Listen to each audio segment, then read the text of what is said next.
You are listening to Something Rather Than Nothing. Creator and host, Ken Vellante.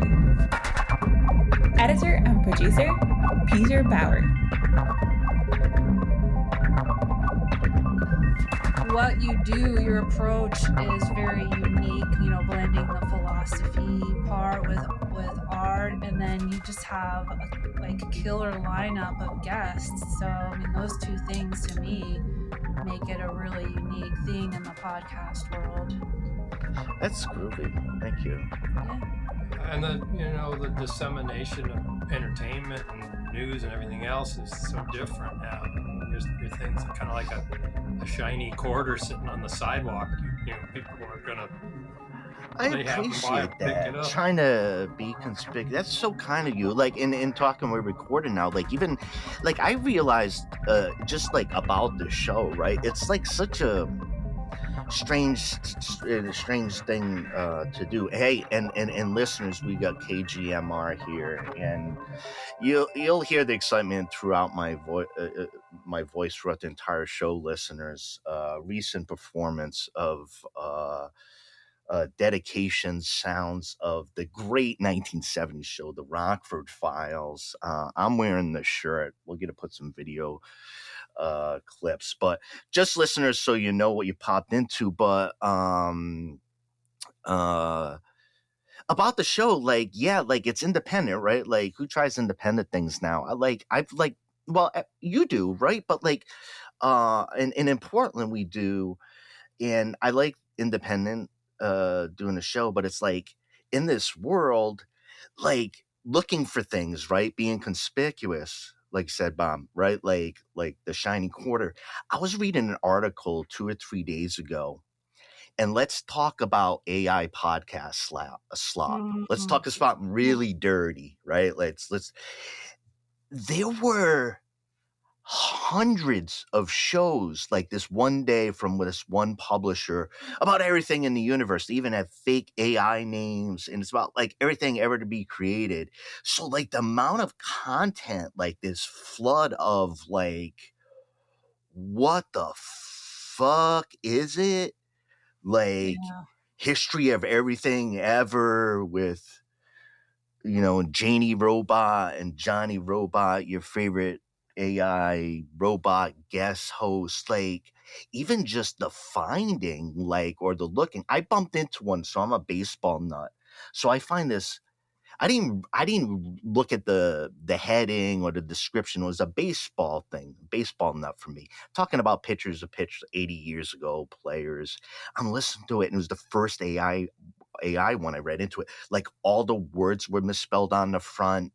I'm listening to this. I'm like, I don't even know what I'm listening to is. It was like blips and blops, and it'd be like the words were all wrong. And that was my introduction, little old me. Yeah. But I was shocked. So even in podcasts right now, like the what and the where, it's like I have never seen a flood of whatever the word is. So that's just me. I like that you use the word slop. I was just having this conversation with some folks who are pro using AI in the creative process, so videos, music, etc. And not only is the output slop, but I was explaining how the creative process, right, when you come up against an obstacle or a hindrance, it's a beautiful process. And I use the backlash of the hunter as an example. We're framing this hour-long entertainment piece, and in doing that, we'd get to points where like we knew something didn't sound right and we couldn't figure it out, right? And then middle of the night, he would have an idea, and then we'd be so fucking excited about that idea. And it's like, yeah, if we were using AI, it would eliminate that whole creative process and that struggle and then the excitement and the spark. And anyway. To the core of like even doing the show, and at any point, Bob, let me know your thoughts on this. But it's like for me, there's an abdication that I can't stand. All right, so I'm a trained philosopher. All right, and in this world, what is a trained philosopher like, and classically trained and all that stuff? But it's like, when did people abdicate the desire for like what it is to be human, like on the creating, like on the thinking, like when were like individuals saying, I don't want to do that thinking anymore. I don't want like that magic or I'm not saying everybody's doing it, but like, I'm like, I thought that was the why. Me doing the show, I thought that was the thing, like in my head, and I'm not trying to be naive. I think it kind of gets a little tricky, having thought about it quite a bit, because if you go back, even there's arpeggiators and tools that aid in creation, but at some point you turn the corner and it just takes the people out of it entirely. But back to what Kim was saying, the setup for what we've got going on with the Rockford Files, with the Backlash of the Hunter, is a lot more complex, and neither of us are great at setting up synths and midis and the interfaces, and part of it is kind of like trying to jump a bicycle or something for me. Like we go in and set up and let's see how this works. Are we going to lose a speaker? Are we going to lose the signal? And there's a lot of things that are super helpful just inside the Ableton Live program that could kind of tangentially be considered to be AI, because there's a lot going on under the hood with the sound processing and elimination of feedback and things like that, where in the past you like drag these huge amplifiers and equipment in, and it's all on you to try to figure out how to keep them from howling and being terrible. So in some ways it's easier, but in other ways, just as you were saying, it starts to remove the human aspect. I was thinking we'd go and visit my aunt at her apartment, and she'd have some YouTube thing on that was just on a loop, and it was just a robot telling a story, and it would just loop, and she didn't notice. It was kind of really disturbing. So kind of like your baseball thing, that it's just almost seems like nonsense. Mm-hmm. And it reminds me of that Fahrenheit 451 or whatever, where they put the show on and it's just gobbledygook, so trying to stay away from that, and then also pulling a lot of more vintage equipment into the mix to try to keep the human aspect there with the. I love the discussion, because and I like to queer up the discussion, just in the sense of because what you're saying is true. There's going to be a process that ain't tied to our hands, that in that tech that's going to do that. So I think that there are distinctions, right? For me, I was there's questions I think that we're navigating, how close is it to us, how do we control it or not? And I think me being exposed to somebody who typed in, please talk about the history of really good baseball players from 1900 to 1950, and put it into 26 episodes. Well, that was it. But it's a great point. With technology, it always is doing something unto itself a bit. So, oh man, we got so much to talk about. And this is about the Rockford Files too, and everybody. So let me tell you, k.g.m.r, Kim and I know each other, and Bob. Is Bobby good too for you? Either one's fine. And Bobby, I discovered there's another Bobby Reed, and our wires kind of got crossed a little bit. Probably thanks to AI. So, totally thanks to no AI. offense to the other Bobby Reed, READ, saxophonist and accomplished composer, who's got a pretty heavy online presence. But God bless all the Bobby Reeds. And if we just take the first initial, the first initial and the last name, we're gonna go like bread or something. We're just workshopping it right now. We're just workshopping it. So, but I want to tell everybody, because people have to know. All right, so I do the show, and obviously, I get to meet great guests, like people that I never thought I would ever meet, like for me, Frances McKee of the Vaselines, like, and haven't interviewed her once, and she's a yoga practitioner. But fans might not know, and listeners to the show might know, that I'm going back on k.g.m.r. like a few months. This isn't just because of the Rockford Files kind of like bait that you put out for me, but I mean, I got the album.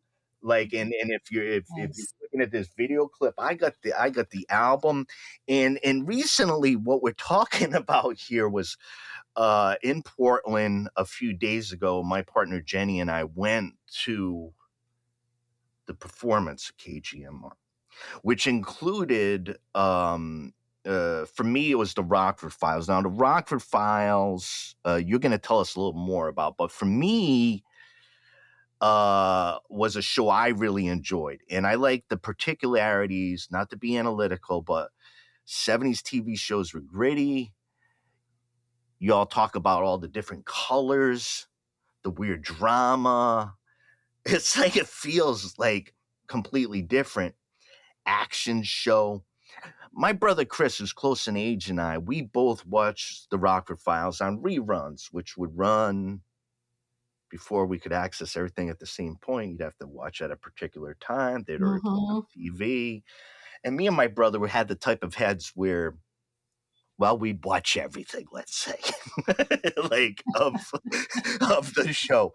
So, you know, we were big on it. And so when I heard about this show, I said, well, Portland does this sometimes. It sometimes creates something that's just for me. I don't care about the rest of the world. I do. I really do. But this is for me. And you had already recorded parts of your performance at that I think might have been late 2025. So I'm like, already, I'm going to get a taste of it.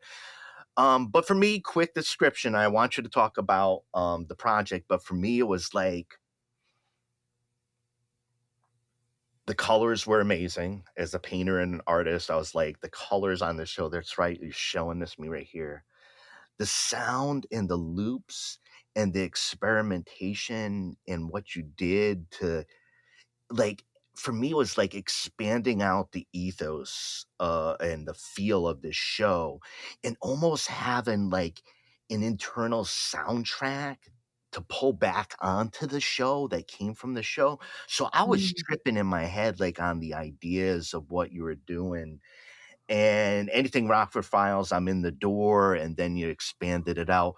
But as a matter of curiosity, I'm an audience for that. How did you trip out on the Rockford Files? What is your project? What are you trying to do? Like, indulge me. Like, this is my show, and Rockford File, I don't know if Maniacs have a title. I'll find all this out, but talk to us, like, about this. So, like you, the first time that I saw it, I was pretty young, and it was in syndication. So it was the second time around. My dad was a huge fan of the Rockford Files. All right. And he was also into like getting the first VCR. So he has a collection of Rockford Files. And initially it still had the original advertisements from the 70s. You're killing me. So I started thinking about it kind of in that context and grabbed one of his tapes. And then Kim and I watched a few that were available on Roku or something, but with ads. And the pace of the show initially is what I really liked, because there's tension there, but it's very relaxing, because I think there's probably more talking in the first couple commercials when we watched it with commercials than there was in the entire first episode. Wow. There's just a lot of space. Yeah. And a lot of Los Angeles in 1974, just as it was, cars driving by. And so that kind of got us into it. And then I found that we found that you could order the whole entire series on DVD for like $22. So that's kind of a no-brainer. It's a box set. And I'm not going to my phone at the moment. Keep going. and so with that, we were able to start to zero in and identify some of the parts. What really got me started on it was, Mike Post, who is this prolific writer of music for mostly for television. That when they started doing these shows in the 70s, he did the theme song and it was a #1 hit, but I noticed they also did the incidental music for the entire show. They would present the episode to him with no music, and he would call up the people from, I think it was the Wrecking Crew, who were these top studio musicians. You serious? They would sit down and watch the show and say, all right, we're going to put some harmonica here. We're going to get a trombone, call the slide guitarist for this part. And you can hear when the keyboardist picks up an early synthesizer that the Moog synthesizer starts to show up. And so that aspect of it for me was really interesting. And this music is banging, listeners. This music, it's some banging music. And thanks for telling me like that background. Like there's some chops behind it. I didn't have the words and the names, but for sure. Mm-hmm. He's somebody that's worth looking into, because with the Rockford Files, the theme song, he saw that it had potential, and he went ahead and promoted it, and they released it, and it was a hit song. Smart and then dude. he had enough of being out in front of the curtain and continued. He did the music for the Law and Order. There's too many to list, and I'm not super knowledgeable about it, but he's an amazing and overlooked. He really is a genius, and he worked closely with Stephen J. Cannell. I think that's how you say his name.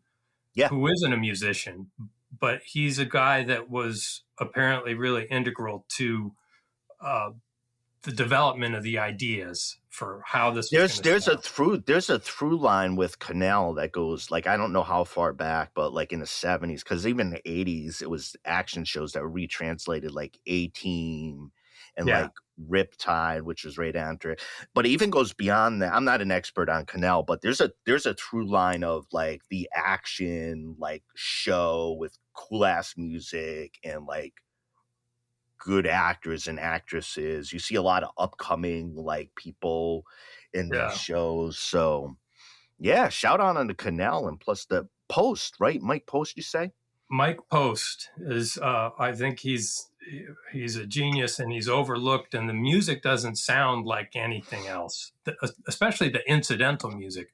A lot of the theme songs are so, ubiquitous? Like it's just part of our childhood, really. Anybody who's kind of our age, that's what we grew up with. The Chips theme song and Knight Rider and all of these were ingested and stored. And so great songs. Great song. And Brain, like, you hear it. Well, like I said, watching every episode, right? So like, how long did you listen? How many times you listen to an episode? Well, 500 times. I wonder if it's seared into my brain. So I might talk to my brother. 500, 700 times that song. Yeah. Well, and the in between music, the incidental in music, between that's playing off of like the mood, right? So it's just an echo, right?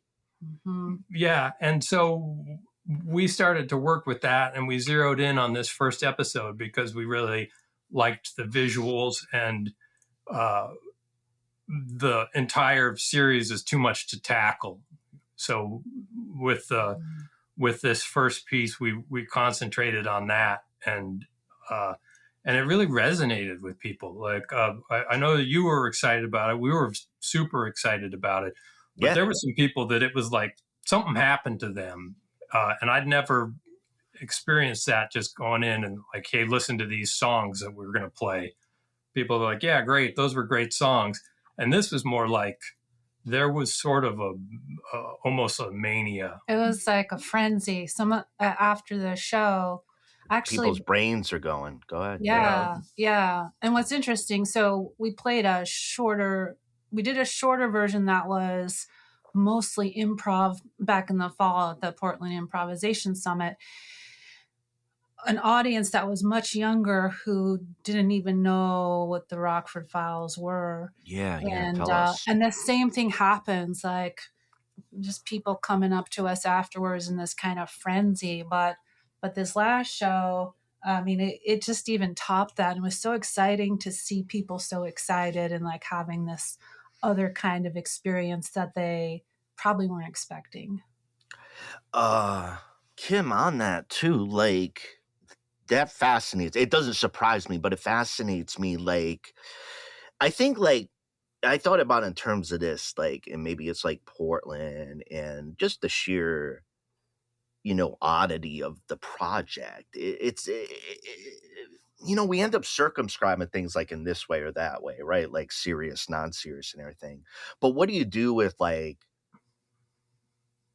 a show or a piece of media that's thoroughly enjoyable? You didn't pick out in your head like the music. I didn't in my head. I didn't step back and say, holy shit, that's a hell of a groove. And but like people have experienced it or come in contact with, and there's something there. The colors for me as a painter, I mean, obviously it's weird to trip out, like, in listeners, like, but it's beautiful.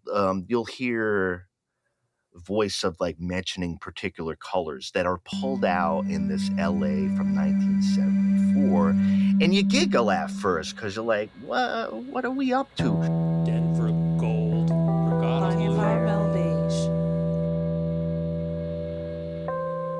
Buccaneer red, Carmel beige, cameo white, starlight fine beige, bronze, porcelain blue, Denver gold, Carmel beige. But then you're looking at it, and like there was this contrast, Bobby, that you had mentioned about like black, white, and gray. So I'm on I-5 2026, and you know what happened? You planted the seed, and I'm driving, and I'm looking, black car, gray car, white car, fucking Trump sticker, white car. but then I'm like seeing how I was tripping watching that show, and like my brother and I, whether it's in 1982 or 2026 in this bright colored bar in Portland, is like, I'm a painter. I have a painter's sensibility.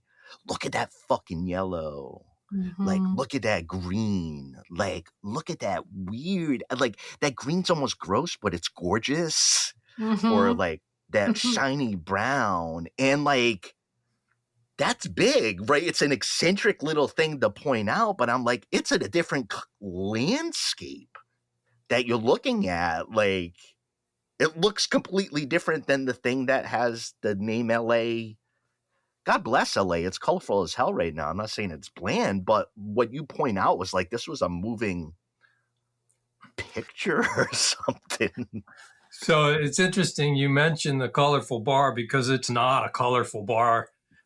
It's white, and it's very tastefully put together by Alan Hill.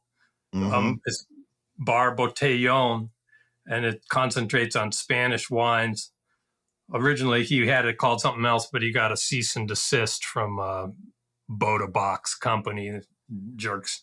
Is this like a EU type of thing? Jeez. All right, we'll figure that out. But so to give a shout out to Alan, he's very strict about how he feels about his wines and how things should present. and he was willing to take a chance on having us show up out there. Beautiful. And there was a little bit of a question about whether or not he knew what he was getting into, with having us come to perform Backlash of the Hunter. But it was a great spot to have it, I think. And I recommended it for people to go and enjoy his corner spot. It's been there for about 9 years, but it's never crowded. So beautiful spot. Yeah. Back to the cars, Ken. What I reflect on is like, okay, what is the different experience emotionally and like with your perception if you are existing in a world where, like in the 70s, where there's all these colors, right? Yeah. And I feel like for me, what that does, I feel a certain kind of freedom and a freedom of expression. And then when I think about being in a less colorful world, right, it feels more staid and robotic. I feel that, and maybe it was the warm clay Adidas suit I bought recently, and I said, "Hey," and maybe it's the Rockford Files shirt that I tracked down. But you have an influence on me and making me feel, more comfortable in my skin. Talk about your aims with k.g.m.r as a project, like overall. I listened to the album. Is it Saint? I forget the pronunciation. Saint Roch. It's Rock. Saint Roch. Saint Roch. ROCH. Saint Roch, folks, is what I'm referring to, and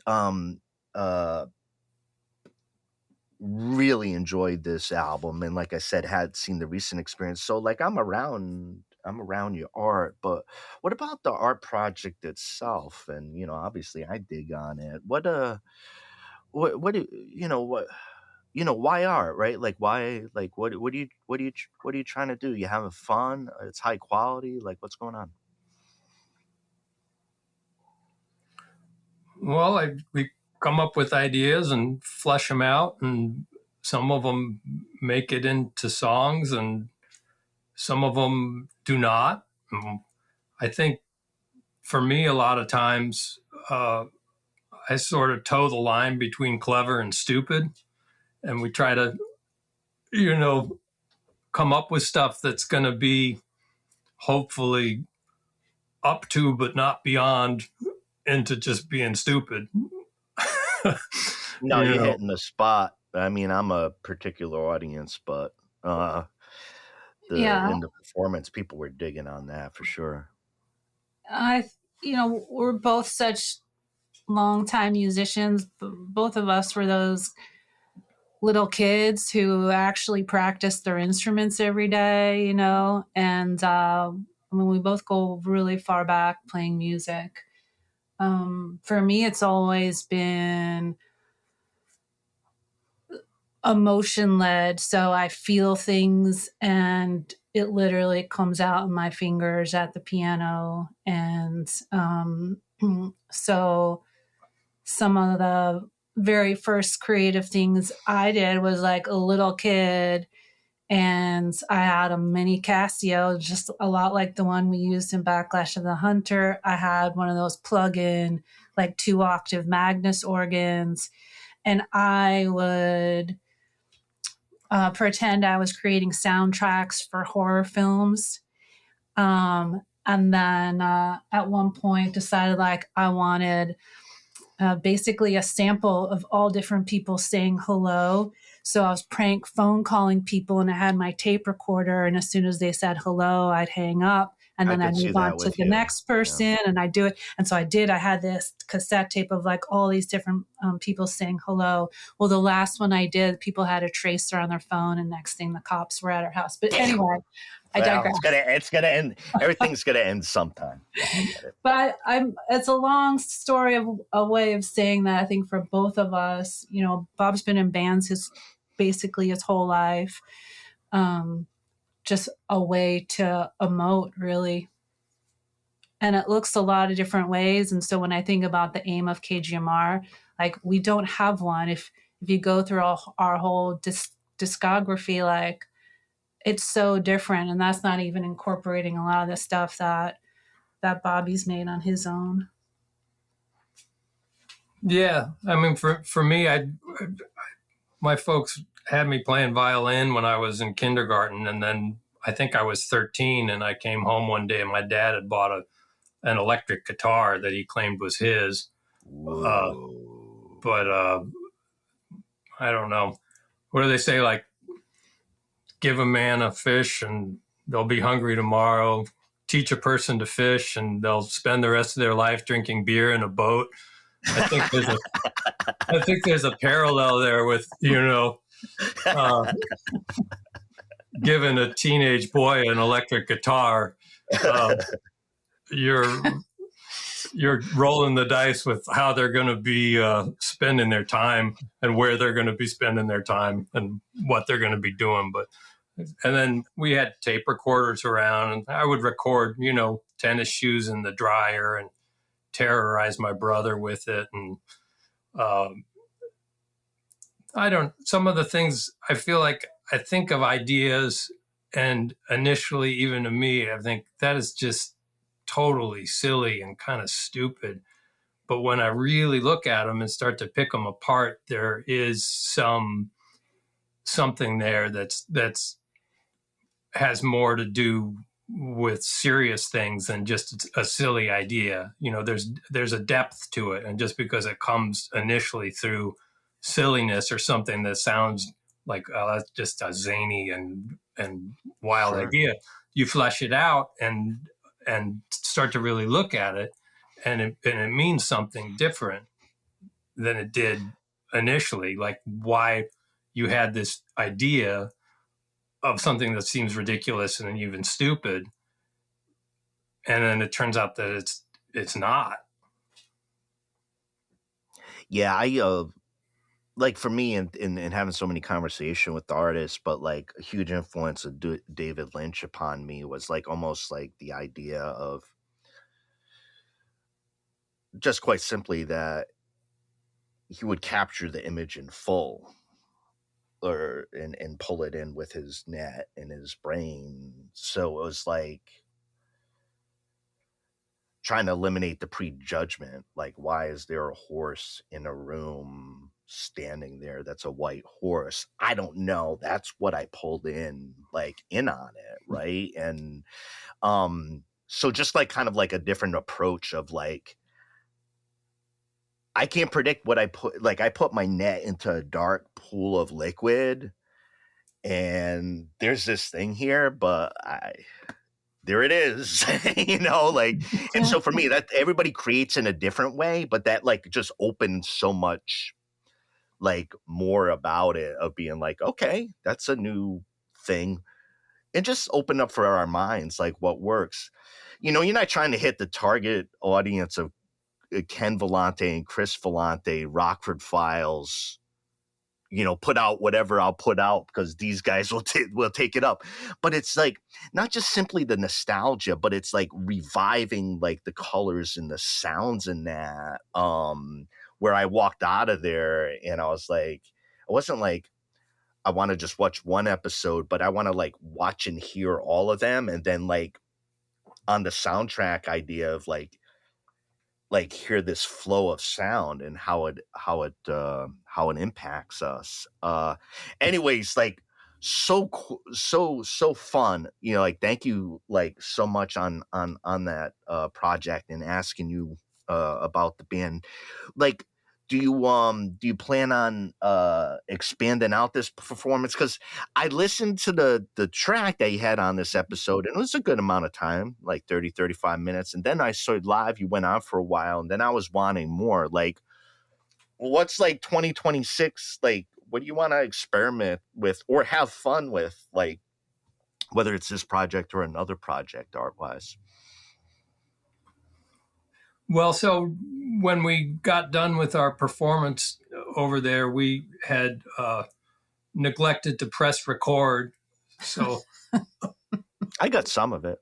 Yeah, I think people got some of it. But so we came home, and since it was fresh, we just set the stuff up and did it again. It would be different every time. Yes. looping that we're doing is through a couple of 1980s guitar pedals, so there's no way to lock them into the rhythm or control them that way. You're kind of pulling stuff as it comes up and see what's there, and then moving on to the next thing. And so we actually got a good recording of it, and we've got some video aspect, and we're going to try to assemble that and get it put together in a way that people will be able to watch and listen, hopefully without running into copyright problems with anybody. Yeah, the bits and clips. Other than that, I think we've kind of happened on a way of working on stuff that feels a little more freewheeling than what we've done in the past. And also, after playing music together for 27 years, starting to finally settle into having this comfortable way to interact musically with each other and move through stuff and settle on things without tripping each other up or getting too hung up on things that maybe don't matter, and working that way without like, oh, this is what we're going to do next. It's more, there's more of an aspect of, well, kind of like the guitar pedals, like a little bit of randomness, and this is what's next because I made this recording on my phone of some kids in the park on a squeaky swing or something like that, which is another great part about the accessibility of high quality music equipment and recording equipment. I mean, you sent something to us that you recorded on your phone, and the picture and the sound quality were actually excellent. They're passable. So it really opens up a lot of freedom in how to work on stuff. So that's, I think, what we're looking forward to doing. Yeah, for me, when I write music, it's just for me. Like I don't give a shit if anyone likes it or not.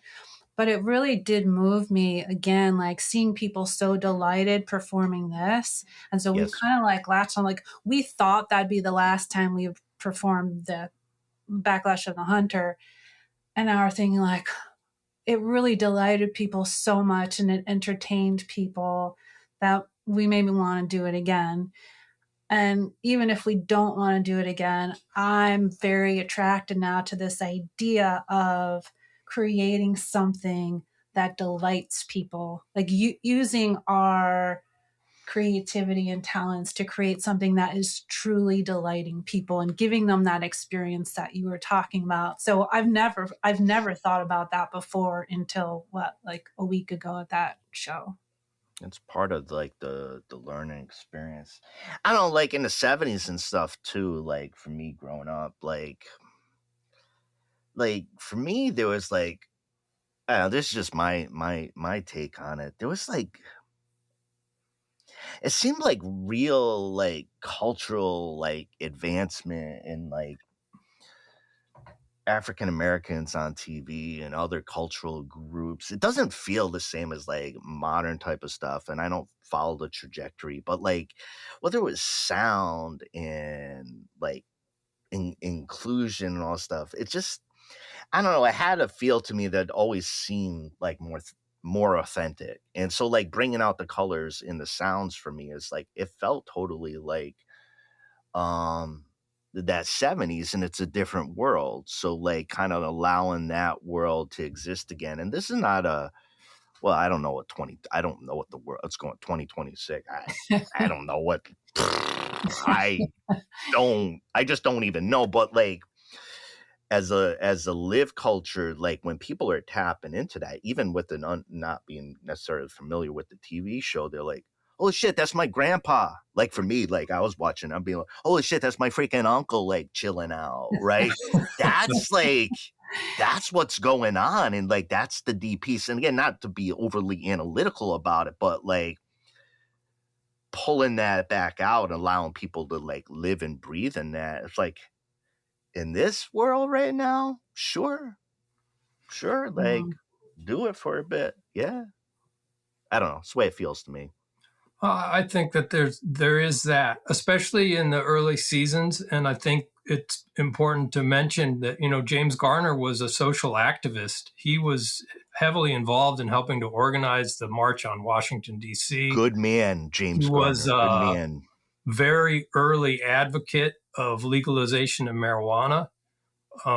He stood up for his actors that were working with him, and he encouraged them and mentored them. And he took on the MGM, I believe, in a lawsuit that most people told him that they were going to ruin his career. He was going to ruin his own career taking these people on, and he won. And then after that, they asked him to be on the Rockford Files. And a lot of the early episodes have some really strong female characters, and some of them, when we were watching them, they have warnings about things that have since come to pass, like the collection of people's personal information in data centers. I mean, it is pretty uncanny, and he's an interesting and complex character who came up from nothing,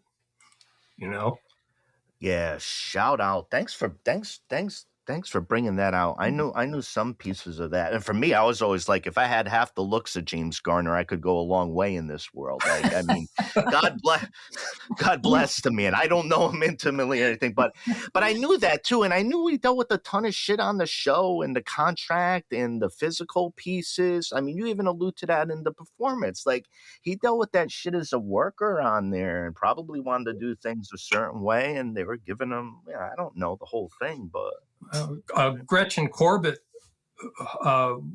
is an actress who's from Portland. Her name, Corbett Avenue, is named after her family.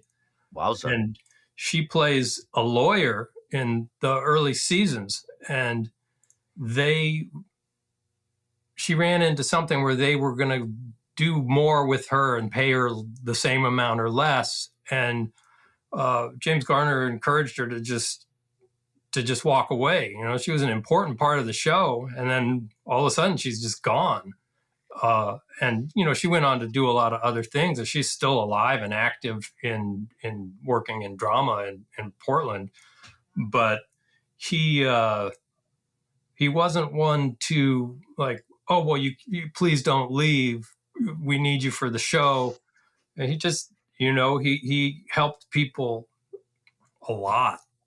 Get your Tom money. Selleck too. He helped Tom Selleck. They were getting Tom Selleck set up to be either a replacement for Rockford, but then they decided to put him in Magnum PI. And Magnum PI initially, I guess, was going to be this show with this womanizer, schmoozy, pretty boy thing. And Tom Selleck really didn't want to do it. And James Garner encouraged him that, like, this is your chance to try to get what you want. You're never going to have a better place to be able to do it than right now. And so you ended up with, however many 100 seasons of Magnum PI, which is another one. Wow. So he appears as this pretty boy, like everything always goes right for him. You probably remember in the Rockford Files. I do. The shirts were impeccable. The cases came through at the end. With a certain amount of there was different. Rockford had to put a little more blood and guts, I think. Yeah, always. Yeah, into the case, paid for it physically, mentally, social time, hard hits to the head. There's a pretty robust fan site on Facebook for the Rockford Files, and I loved someone posted the other day and said, "What was that episode where Rockford gets like the crap beat out of him and he doesn't get paid in the end, you know, which is like, it was like every episode. How many episodes were there? Those episodes. Like, you imagine at the end of like a really rough day, like you're getting stiffed on the paint. I can't imagine, right? You know, in this world. But like, then you're going to be like, fucking pay my ass too. Like, pay my ass. I'm almost dead. I'm calling from the freaking hospital.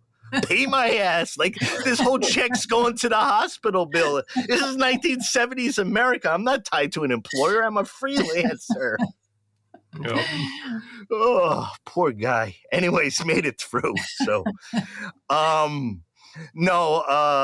anyways, hey, you want to answer any of the huge concept? You want to just like why is there something rather than nothing? You want to answer that quickly? I mean, we've been kicking Rockford Files and art. You want to be like the, you know, going from all this, like, let me ask each one of you, or at the same time, like two of the big ones, but what is art? What is art?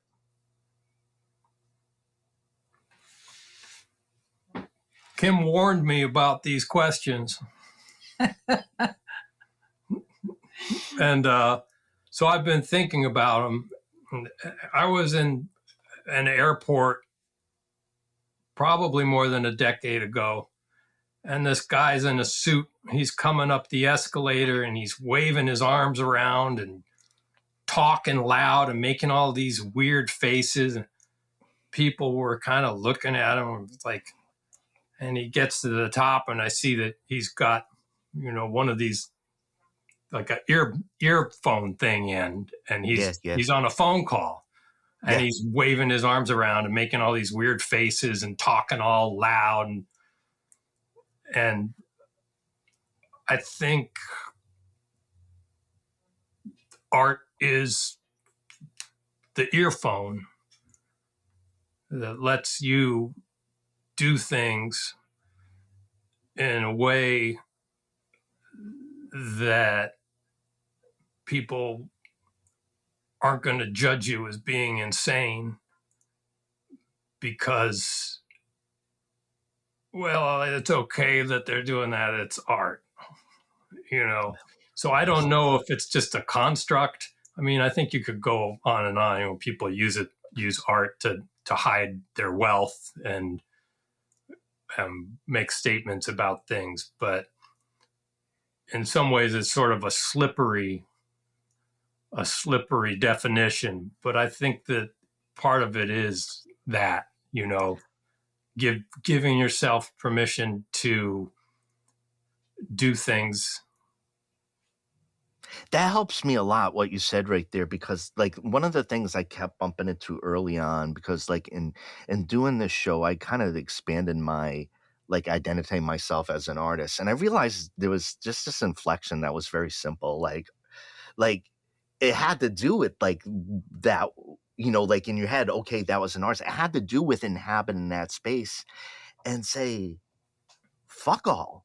Like, but it's a big jump to do. It was for me to be like where people would look at you as like, you're doing an artistic thing. And you're like, wait a second, I am the artist right here. Like, you know, and so like the way you described it, like for me in that space that it's doing, it's like, okay, they're doing that thing. Man, it just clicked for me. Like, definitely. Kim.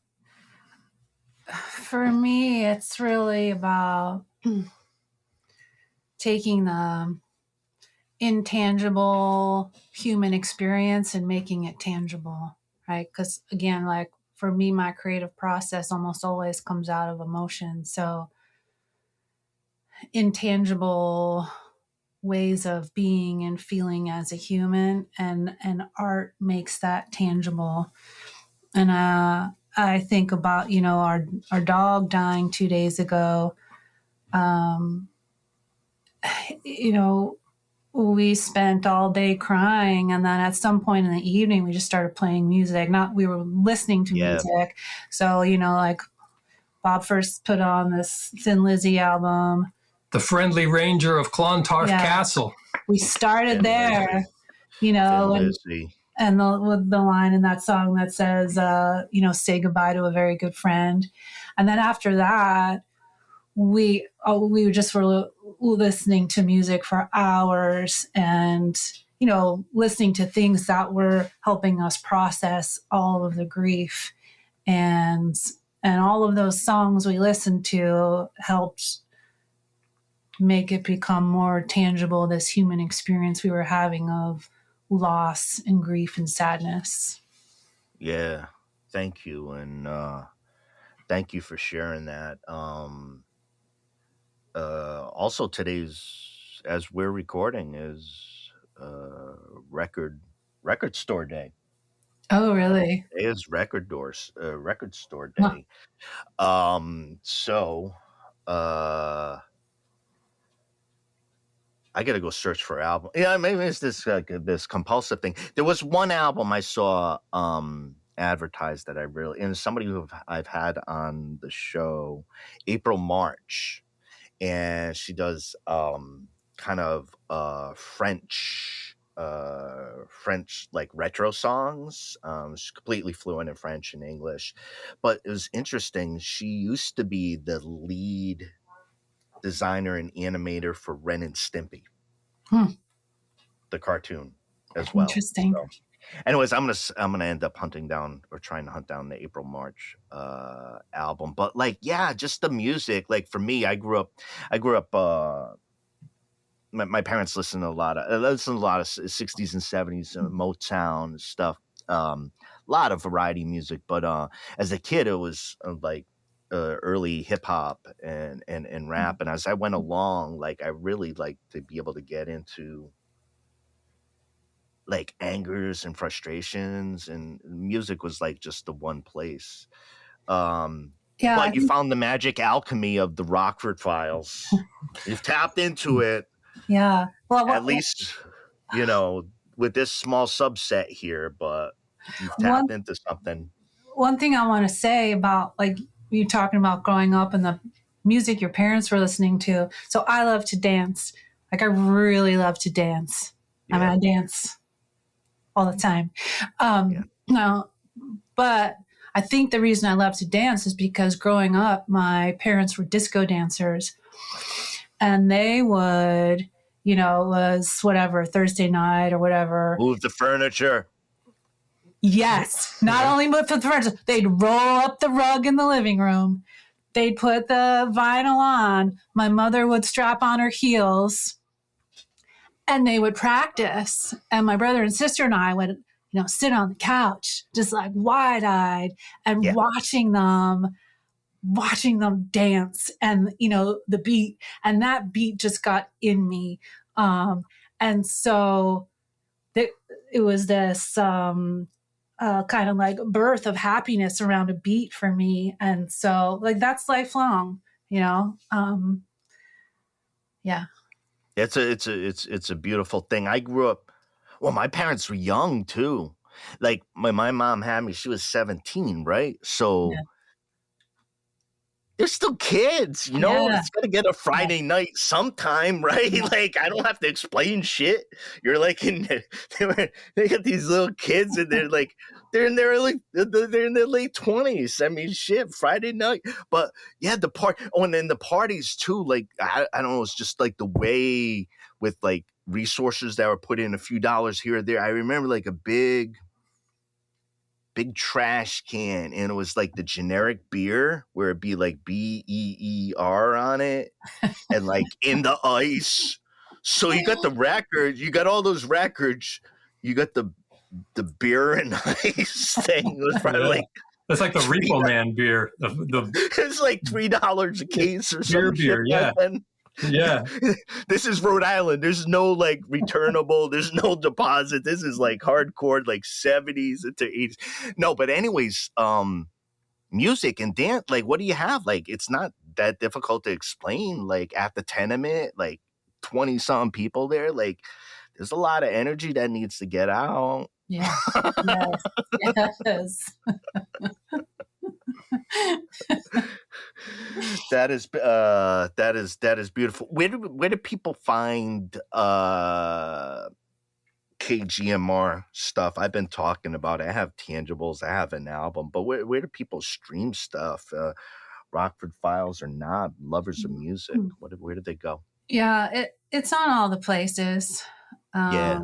It's on all the places. We maintain a website too, k.g.m.r.com, which is like a curate. Like if you just want curated, like we have a page of instrumental songs, a page of, rock songs with words. We break it out in that way, which I think is more listener friendly. But it's in all the usual streaming places.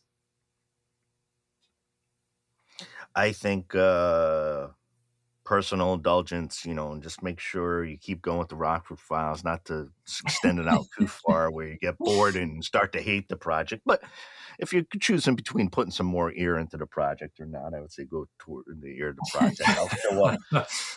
I'll show up with my tea and geez, and even talking about some of the things James Gardner did to kind of help people like get along, like in the workplace. And last I read, Hollywood is a decent workplace for a certain amount of people, but it is a tough ass job that never seems to end for a lot of people working in the field. So anything else you want to drop in or throw out there or whatever, anything else we need to know or what have you? Well, I think the only other thing that is still meaningful to me is, Bobby was talking about a little bit, but it's that aspect of creating as a couple. Yeah. Tell us what that means for you. That is intense, and it looks a lot of different ways. And he was alluding to it, at its best can be, say I come up with something, and I remember this one time in particular, I'm like, okay, I want the guitar to make the song feel like you're underwater. Like, what the hell is that, right? But that's like what I was feeling. Like, yeah. I want it to feel like you're underwater. And then he plays this guitar part, and it's just effing perfect. And so that aspect of knowing each other so well, and, especially you, like you really anticipate stuff with me. And that's amazing. And at the same time, sometimes it, I wouldn't even say arguments, but you gets a little sideways. Yeah, it gets a little sideways. No way. And heated. Impossible. Impossible. I mean, the other day he was playing some guitar solo, and I didn't even realize it, but I guess I was making a really horrible face.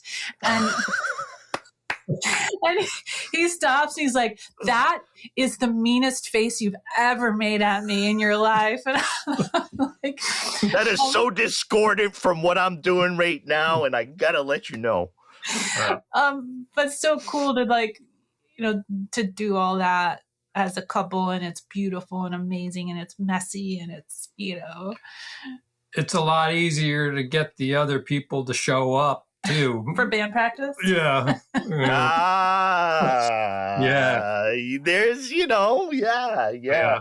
And to have somebody that's more tolerant with things that when they're first presented, a lot of people would just shake their head and be like, hey, thanks. I can't make it ever again because I've got other things that I need to do and you're embarrassing, So there's that part of it's really good too. Well, even for my partner Jenny and I, we were it was earlier in the week, and it was super nice outside, and we had all this spray paint, and we had just taken down the Christmas tree after Easter, and then we put it in the backyard and we're spray painting it. It was now we can have the tree in the backyard for the rest of the thing, but it's just spray painting and stuff together. It's I haven't always done it in my life or indulged myself in that type of way. And so once I started to, like, I'm going to be doing that. Like, I could probably keel over spray painting a tree, like, years and years from now, because it just, do it. Like, I miss too much time of not doing it, being too precious in my own head about what is it that it's going to be, and just get rid of all that. Still have the tree back there? It's still back there. Yeah, it's like it's the, I don't know what the neighbors think about it, you know, in the mid valley down here, but they got a colored decorated spray paint Christmas tree for sure. So here, I think there may be an event that's still coming up that's run by a printmaking studio in town, Jane Pagliarulo's studio, Atelier Meridian. She rents an asphalt roller. So if the tree's still around, maybe we can ink it up and run it over with a steamroller. You see, this is how it all. This is dangerous, right? This all happens. The next episode we have. Look what we freaking did after this, and look what happened.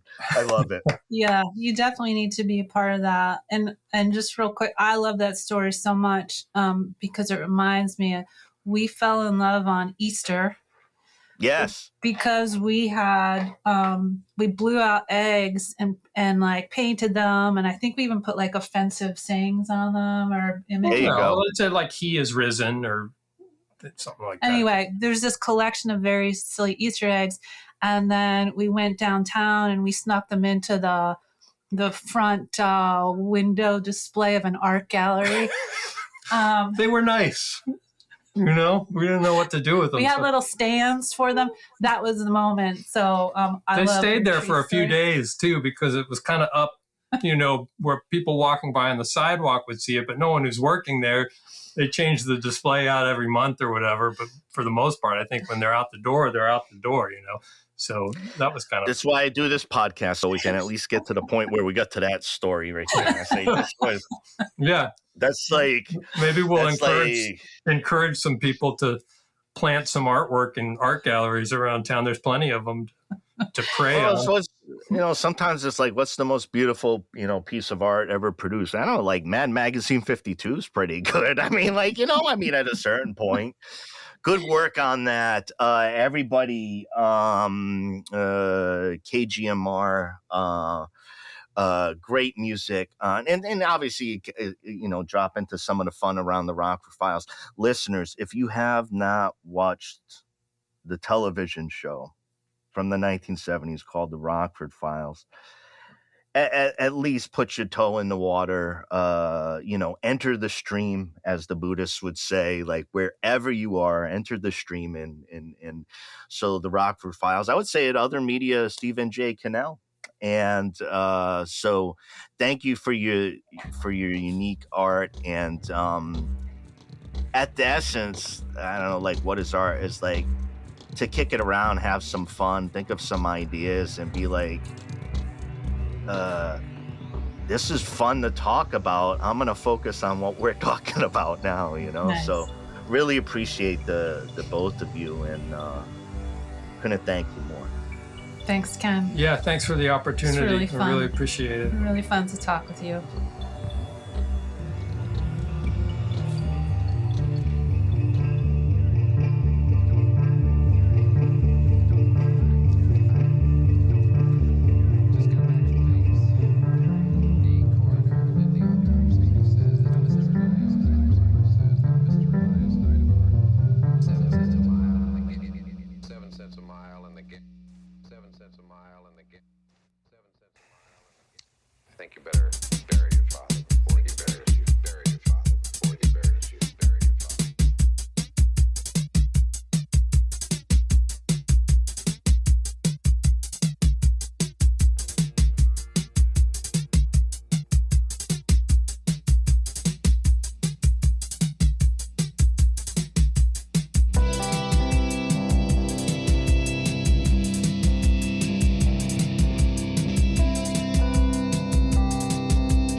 is that you want? I see. Well, what is it you want of me? Simpson, Carter Simpson. Simpson. Carter says that